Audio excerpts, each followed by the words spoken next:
1절부터 5절까지입니다. 구약성경 875면입니다. 네, 한 절씩 교독하겠습니다. 온 땅이여 여호와께 즐거운 찬송을 부를지어다.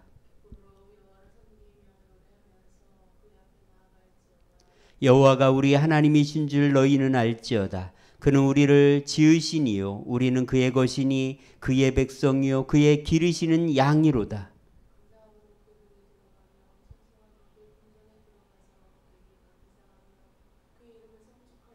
같이 읽겠습니다. 여호와는 선하시니 그의 인자하심이 영원하고 그의 성실하심이 대대에 이르리로다. 아멘. 자, 오늘은 2023년 마지막 날입니다. 한 해를 돌아보며 어떤 생각이 드십니까? 다사다난했다고 말하게 될 것입니다. 물가가 참 많이 올라서 서민들의 한숨이 깊어진 한 해였습니다. 교권이 무너져서 많은 교사들이 극단적인 선택을 하기도 했죠. 여러분, 올 한 해 우리나라에서 일어났던 많은 일들이 있었던 것처럼 여러분에게도 많은 일들이 일어났을 것입니다. 한번 나의 10대 뉴스를 꼭 적어봤으면 좋겠어요. 올 한 해 나에게 일어났던 10가지 중요한 일들, 어떤 게 있었는가? 때로는 힘들고 어려운 일도 있었지만 또 기쁘고 좋은 일도 있었을 것입니다. 아니면 그때는 힘들었는데 지나고 나니까 지금은 잘 생각나지 않는 것이 있을 수도 있습니다. 그래서 오늘 우리 나의 10대 뉴스를 꼭 적어보셨으면 좋겠어요. 그리고 또 특별히 새해를 이제 새롭게 시작하려면 우리의 삶에 휴지통에 넣어야 될 것들을 찾아내야 됩니다. 국민일보와 목회데이터 연구소가 목회자를 대상으로 조사를 실시했습니다. 올 한 해 목사님의 생활 중 지우고 싶은 것과 내년에 소망하는 것이 무엇입니까? 이렇게 물었습니다. 지우고 싶은 것 1위는 나태한 모습, 2위는 가족을 더 사랑하지 못한 것, 3위는 경제적인 어려움, 4위는 육체적인 질병, 5위는 신앙적 슬럼프였습니다. 또 내년에 소망하는 것 1위는 새로운 도전, 2위는 성숙한 신앙, 3위는 육체적 건강, 4위는 마음의 평안, 5위는 행복한 가정이었습니다. 여러분, 이것은 목회자나 성도들이나 비슷하지 않을까 생각됩니다. 여러분, 우리가 새로워지기 위해서는요, 휴지통에 버리고 잘못된 것들을 지우는 것이 중요합니다. 철저히 회개하는 것이죠. 그럴 때 오늘 우리의 삶이 새로워질 수가 있어요. 새해가 된다고 새로워지는 것이 아닙니다. 왜냐하면 내가 에너지가 빠질 때는 다시 그 연약한 것들이, 아픔들이, 실수들이 우리를 다시 지배하기 때문에 그렇습니다. 더불어서 오늘 우리는 새로운 도전을 해야 됩니다. 혼자서는 작심삼일하기 쉽습니다. 그래서 서로 돌아보고 격려해 줄 수 있도록 카톡방 같은데 나의 소망을 올려놓고 매일 내가 실천한 것을 그곳에 올리면서 서로 격려해 주는 이런 과정을 통해서 우리는 오랫동안 좋은 습관을 유지할 수 있을 거라 생각됩니다. 그래서 매일 성경 읽고 또 새벽 기도 갔다 오고 또 내가 오늘 책 읽고 이런 여러분들이 세운 그 계획들을 카톡방을 통해서 함께 공유하면서 함께 성공을 서로 축하해주는 그런 축복의 자리가 여러분들에게 꼭 있었으면 좋겠습니다. 2024년도에는요, 특별히 매주 성경 말씀을 한 절씩 암송하는 도전을 하려고 합니다. 그래서 말씀을 암송하고 틈틈이 외우면서 그것을 묵상하면 좋겠습니다. 그러면 지난주 말씀처럼 시냇가에 심은 나무처럼 철을 따라 열매를 맺으며 형통하게 될 줄 믿습니다. 더불어 여러분의 성경책에 은혜의 흔적을 많이 남겼으면 좋겠어요. 메모도 많이 해놓고 또 성경을 읽으면서도 은혜가 되는 구절을 진하게 표시도 해놓고 외우기도 하면서 이렇게 주님을 더 사랑하는 한 해가 되었으면 좋겠습니다. 특별히 우리 평화교회가 7주년 기념으로 내년에는 새로운 장소로 이전하게 됩니다. 하나님께서 정말 역사하시고 행하시는 기적을 우리 모두가 맛보았으면 좋겠습니다. 이번 기회를 통해서 우리가 더 교회를 사랑하는 시간이 되었으면 좋겠습니다. 제가 설교를 준비하면서 읽은 글이 있는데요, 마음에 박혀서 한번 나누고 싶습니다. 이런 내용이었습니다. 저희 할아버지는 예배가 시작되기 45분 전에 도착해서 정신을 가다듬고 마음을 준비하셨습니다. 예배 드리기 전에 먼저 준비되어 있어야 한다는 것을 아셨기 때문입니다. 바로 이 글에서는요, 예배 드리기 45분 전부터 미리 교회에 왔다는 거예요. 정말 하나님 앞에 그런 마음으로 나아가는 것이 중요하지 않을까 생각됩니다. 제가 15년 전에 대학 선배가 시장으로 있어서 인사차 방문한 적이 있습니다. 제가 약속 시간에 딱 맞춰 갔을까요? 아닙니다. 비서실에서 계속 전화가 오기 때문에 미리 가서 기다리고 있었습니다. 여러분, 면접을 보러 가는 것도 마찬가지죠. 미리 가서 차분하게 준비하지 않습니까? 그런데 우린 너무 예배 시간 직전에 와서 정신없는 예배를 드릴 때가 많습니다. 그래서 2024년 내년에는요, 적어도 30분 전에 미리 와서 충분히 기도하고 차분하게 예배를 준비하면 좋겠어요. 내가 하나님을 얼마나 귀한 분으로 여기는지, 그것은 바로 이런 것을 통해서 증명이 된다고 생각됩니다. 자, 오늘 말씀에도 보면은요, 하나님은 어떤 분이라고 말씀하고 있습니까? 자, 1절에 보면은요, 하나님은 온 땅이 즐거운 찬송을 불러드려야 되는 분이라고 말하고 있습니다. 여러분, 이 세상에 하나님을 찬양하지 않아도 되는 존재는 하나도 없습니다. 왜냐하면 하나님께서 창조하신 피조물이기 때문이죠. 그래서 의무감이나 형식이 아닌 기쁨으로 또 자발적으로 찬양하고 예배드려야 됩니다. 3절에 보면 한번 읽어볼까요? 여호와가 우리 하나님이신 줄 너희는 알지어다. 그는 우리를 지으시니요 우리는 그의 것이니 그의 백성이요 그의 기르시는 양이로다. 여러분, 여호와는 우리 하나님이십니다. 그리고 하나님은 나를 지으신 분이십니다. 우리는 그분의 것입니다.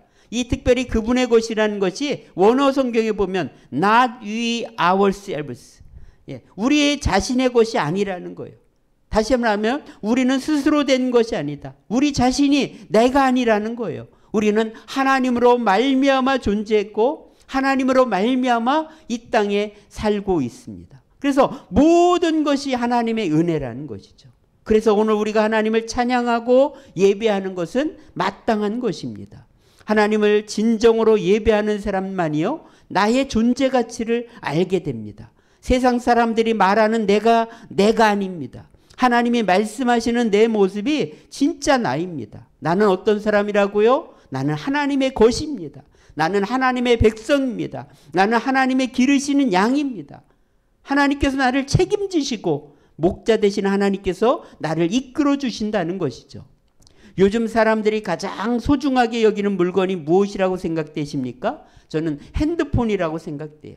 이 핸드폰만 있으면 모든 게 해결되잖아요. 전화해서 도움을 요청할 수도 있고 통장에 돈도 꺼낼 수 있고 신용카드도 쓸 수 있습니다. 요즘 신용차들은요, 시동을 이 핸드폰으로도 걸더라고요. 여러분, 핸드폰을 그래서 사람들은 끼고 살아요. 방에서 거실로 왔다 갔다 할 때마다 핸드폰을 꼭 갖고 다니죠. 여러분, 이렇게 핸드폰과 늘 동행하는 것처럼, 내가 핸드폰을 소중하게 여기는 것처럼 하나님도 나는 그분의 백성이기 때문에, 그분의 것이기 때문에 나를 소중하게 여기신다는 거예요. 그러니까 나도요, 존재의 근원 되신 하나님을 소중히 여기는 것이 마땅하지 않을까요? 여러분, 하나님을 소중히 여기는 우리의 마음이 가장 잘 드러나는 것이 바로 예배입니다. 그래서 오늘 우리는 진심으로 예배를 드려야 돼요. 자, 4절 한번 읽어볼까요? 감사함으로 그의 문에 들어가며 찬송함으로 그의 궁정에 들어가서 그에게 감사하며 그의 이름을 송축할지어다. 여러분, 어떻게 하나님께 예배하라고 하고 있나요? 감사함으로, 그리고 찬송함으로 하나님 앞에 나아가라고 말하고 있습니다. 그래서 오늘 우리가 예배 시간마다요, 정말 진심으로 감사를 표현하고 온 힘을 다해서 찬송을 불렀으면 좋겠어요. 여러분, 예배는 보러 오는 게 아닙니다. 우리는 관중이 아니에요. 우리는요, 하나님께 예배드리는 선수들입니다. 내가 최선을 다해서 하나님께 예배드리는 거예요. 그러면 저 천군 천사들이요, 우리를 보면서 박수치며 환호할 것입니다. 여러분, 나는 관중이 아니라 선수입니다. 경기장에서 선수들이 힘을 다해 뛰는 것처럼 우리는 하나님 앞에서 그런 예배자가 되었으면 좋겠어요.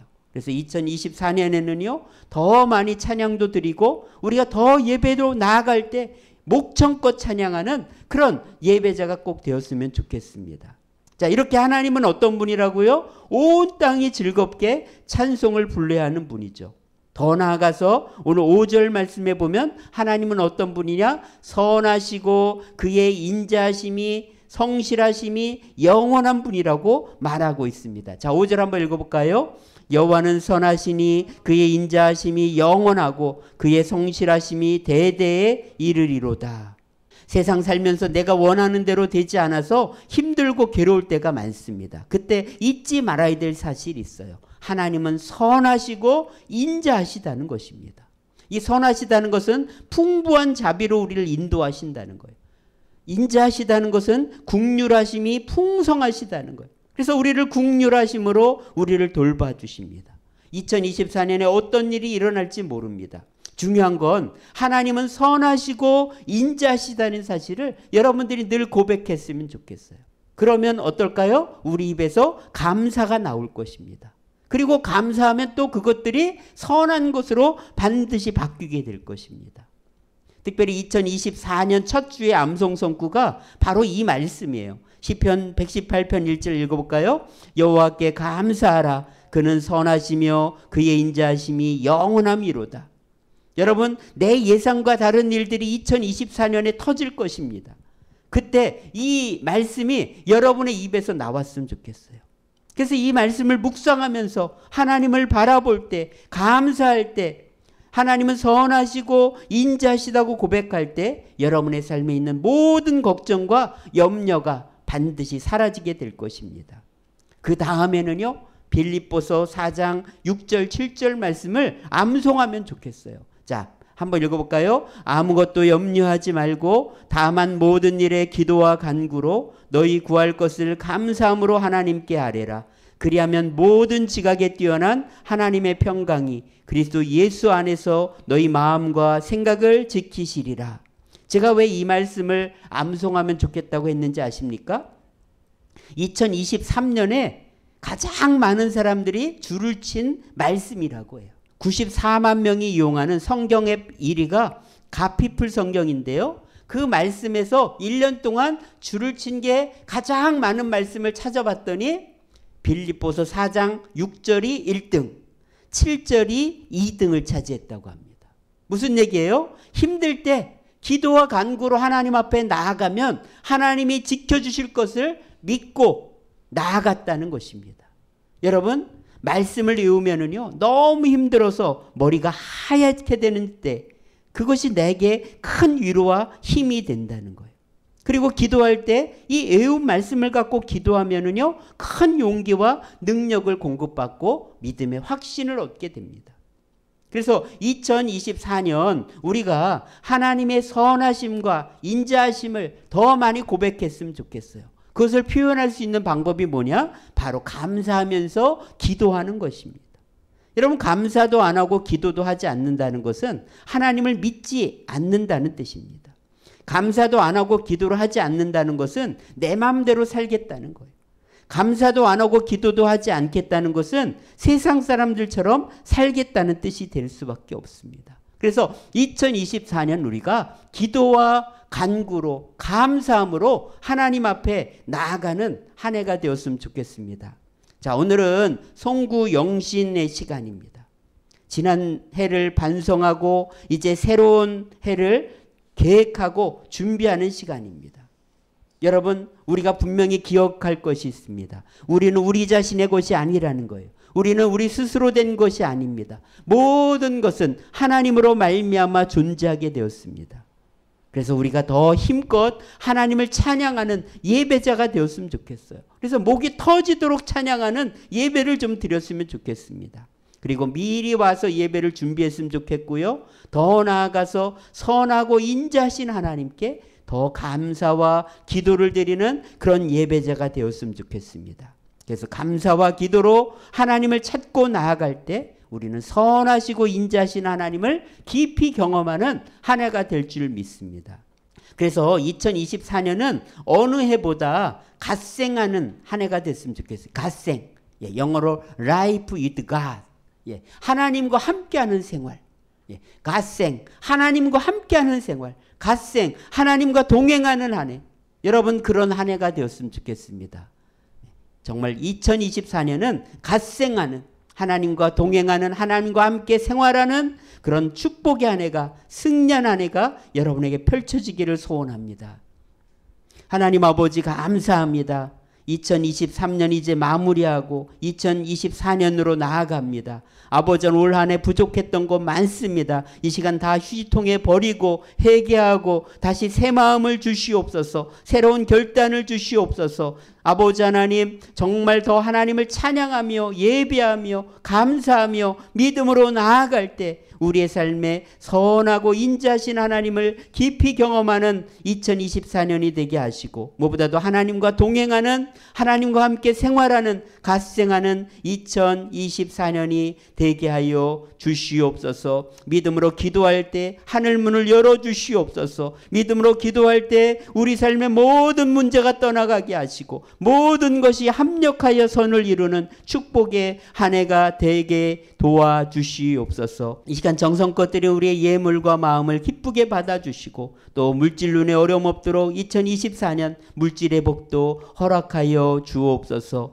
우리 구주 예수님의 은혜와 아버지 하나님의 크신 사랑과 성령의 충만 인도 함께 하심이 믿음으로 나아가는 2024년 위에 우리의 가정과 자녀들과 모든 계획하고 꿈꾸는 일들 위에 이제로부터 영원까지 함께 하시기를 간절히 축원하옵나이다.